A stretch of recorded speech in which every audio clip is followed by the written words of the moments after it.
တွေးသူကြောက်ကပြတ်တဲ့လူတွေပေါ့နော်တွေးသူလေးတွေကိုယူဆိုင်ပေးကြပါအောင်လို့တွေးပါအောင်အများတန်းချိန်ပေးကြအခုနောက်ပိုင်းပေါ့နော်ကြောက်ကကျမနဲ့သူကြောက်ကသေးနေတဲ့လူတွေဆိုတော့တဖြုတ်ဖြုတ်နဲ့ကျွေသွားကြတယ်ပေါ့နော်များသောအားဖြင့်ကတွေးဆောင်တိုးပြီးတော့သုံးသွားကြရများတယ်ဟိုနေ့ကဆိုအခုတယောက်ဆိုလို့ရှိရင်ပေါ့နော်သူကဟိုကြည့်လိုက်ရင်ကြောက်ကသေးနေတဲ့လူမှသာမသိတာဘူးပေါ့နော်ကျွန်တော်တို့နဲ့သူတနေရာနဲ့ကြောက်ကသေးရဲ့ကိုပေါ့နော်သူကအများတန်းတယောက်ခဲလာတယ်အဲ့ဒီတလုံးတွေပြီးတော့သူကလူကောင်းလူပဲသူကသွားနေပေါ့နော်အဲ့ဒါဟိုနေ့တော့ကသူသုံးသွားပြီဆိုတဲ့အကြောင်းကိုဈေးုံကိုသူပြောဖုံးဆက်ခဲ့တယ်ပေါ့သူတို့အိမ်ကသူကတွေးဆောင်တိုးပြီးတော့အိတ်နေရင်းနဲ့သုံးပါသွားတာပေါ့နော်သူဆိုကြောက်ကတမားလို့တော့မထင်ရဘူးကြောက်ကစီးနေမှတော့မသိတာဘူးပေါ့နော်တန်တမမာကြီးပေါ့ကြောက်ကဟိုတွေးတိုးကိုဘယူမဆိုင်လို့ပေါ့နော်အတွေးလေးကိုပုံမှန်လေးချိန်ပြီးလို့ရှိရင်တွေးကြသေးလေပုံမှန်တောက်ကြပါပြီးလို့ရှိရင်တွေးကြသေးကိုလည်းသူမတောက်တဲ့လူတွေရှိတယ်တွေးကြသေးပုံမှန်မတောက်တဲ့လူတွေရှိတယ်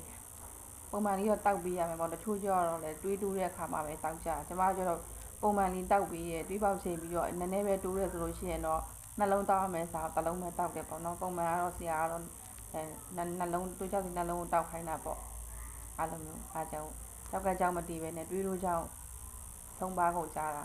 အားကြောင့်လို့တွေးတိုးလို့လည်းယူဆိုင်ကြပါကြောက်ကမပြတ်သေးတဲ့လူတွေကလည်းတွေးမတိုးအောင်လို့အစားတောက်လေးကိုဆင်ရှင်ပေးကြပါတကယ်အဲ့ကြောက်ကပြတ်ပြီဆိုလို့ရှိရင်ဘဝရရှင်ရဲနဲ့တည်တာပေါ့နော်အဲ့လိုဖြစ်တော့အဲ့လိုဖြစ်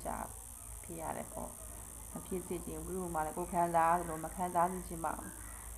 ကျမတို့ဆိုလို့ရှိရင်လည်းအလူးလေးပဲပေါ့နော်ဟိုကိုစိတ်သက်ပိုင်းဆိုင်ရာတွေရောတန်မာအောင်လို့ကိုပဲအားတင်းရတယ်ခုတည်းဆိုရလူတော့အများကြီးရှိပါတယ်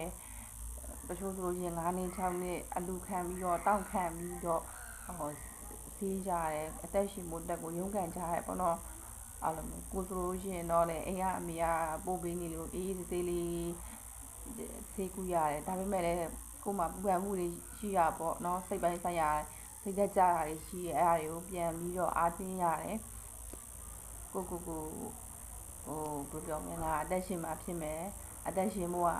ရှင်တန်မှုကအဓိကပဲအဲ့လိုလေးအမြဲတမ်းဟောပြရပါတော့ခုစိတ်လေးလည်းနည်းနည်းအားတက်လာတော့ကိုယ်လည်းစားတောက်လေးလည်းကောင်းလာတယ်ခုဝါလာရောနည်းနည်းဖောနေရရောပါပေါ့နော်အညာတော့ပိန်ပြီးတော့ကတ်သွားသေးတယ်အခုနည်းနည်းပြန်ဝရတယ်လို့ခုခံစားရတယ်ပြန်ဝရတယ်လို့ပေါ့နော်စိတ်သက်လေးလည်းကိုပဲမြင့်တရားလေးလည်းနာပေါ့နော်အဲ့လိုလေးလည်းပါပါရှင်